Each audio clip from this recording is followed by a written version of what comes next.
Hi, it's Jackie from jackiefrith.com, and I wanted to talk to you today about the word spiritual and what that word means to me, because it will mean different things to different people.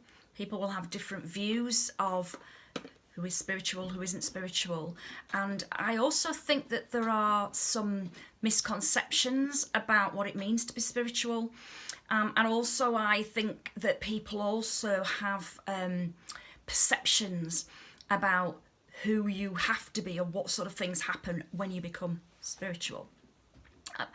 For me, when I was sort of first introduced to the word spiritual was probably, it was around 2004 when I first started my journey, and somebody said to me that I was very spiritual, and I was like in denial. No, I'm not, because I automatically assumed that being spiritual meant that you were religious, and I knew that I wasn't religious. And you know, if you are religious, then that's fine. I'm not sort of here to dispel anything or to tell you that you shouldn't be religious. But what I am saying from my point of view, I knew that I wasn't religious. So somebody saying that I was spiritual caused all this kind of sort of, what, I don't know what she's talking about. What does being spiritual mean? So that was kind of the start of my journey into looking at the definitions really of being spiritual, and this is the key. It's not a one size fits all. There is no one definition of being spiritual. I asked the question in my Embrace Your Feminine group this morning, what being spiritual, or what does the word spiritual mean to you? And there were all different sorts of replies that I was getting, fundamentally all coming back to very much the same thing, but everybody had a different idea of actually what it meant. And for me, being spiritual means that I'm aware of other things beyond the physical form. You know, we're all spirit in a physical body, and I started to understand and realise that there was more to life than what I thought there was.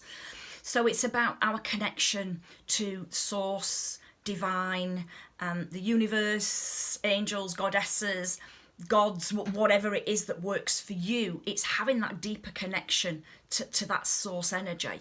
And equally, it's having that connection with yourself, so your soul and your higher self.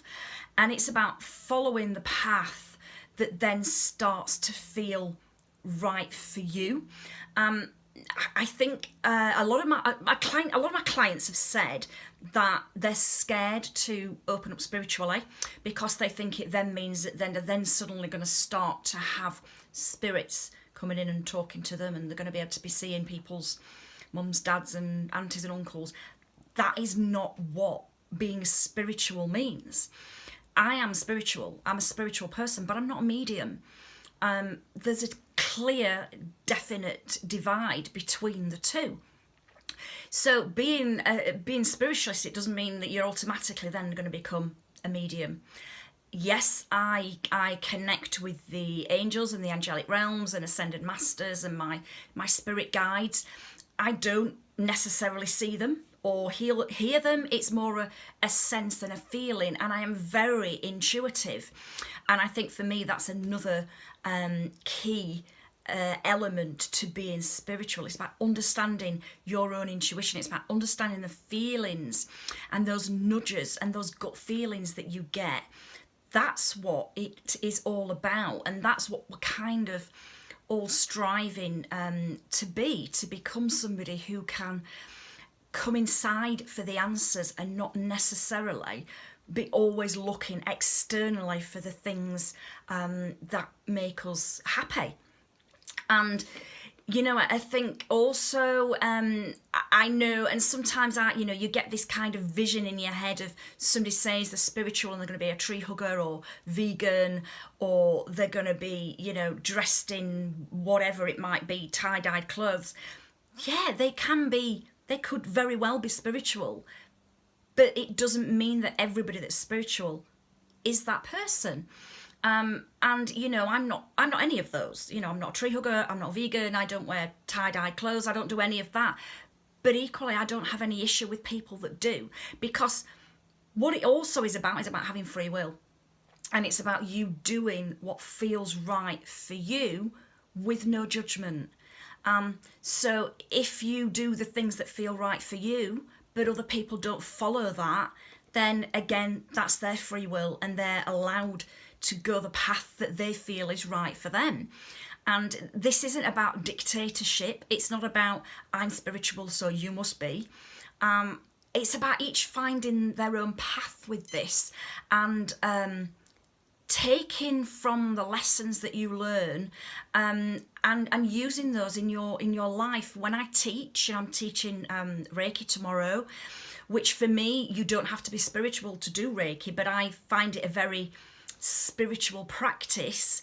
But again, you know, when I'm teaching anything in terms of angels or my spiritual guidance work, I don't expect everybody to take everything that I say on board and take that as the gospel, because we all have an innate understanding in ourselves, and sometimes we might read something or hear something and think, that fits with me, or I understand that, I get that.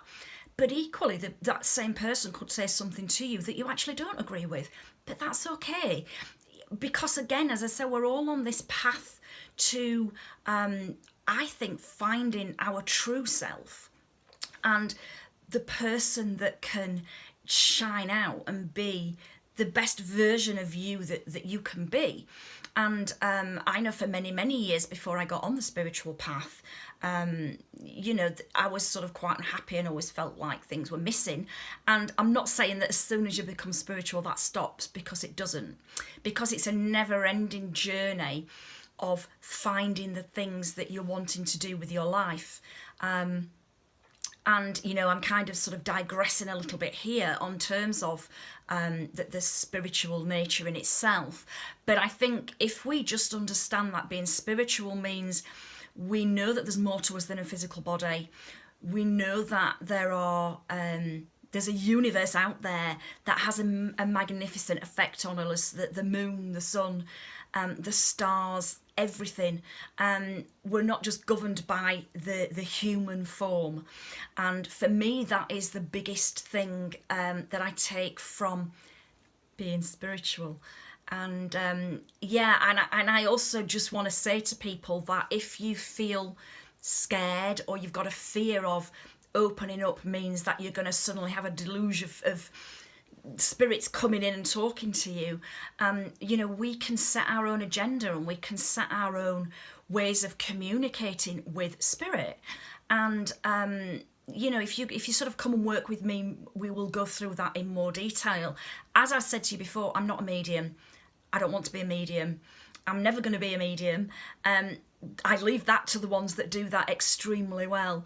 But please don't misunderstand the two and automatically assume that being spiritual means that you have to open up to communicate with the spirit as such.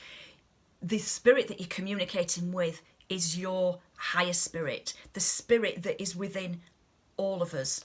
That we were all born with, that we don't necessarily find until later on in life. I know for me it was quite late on.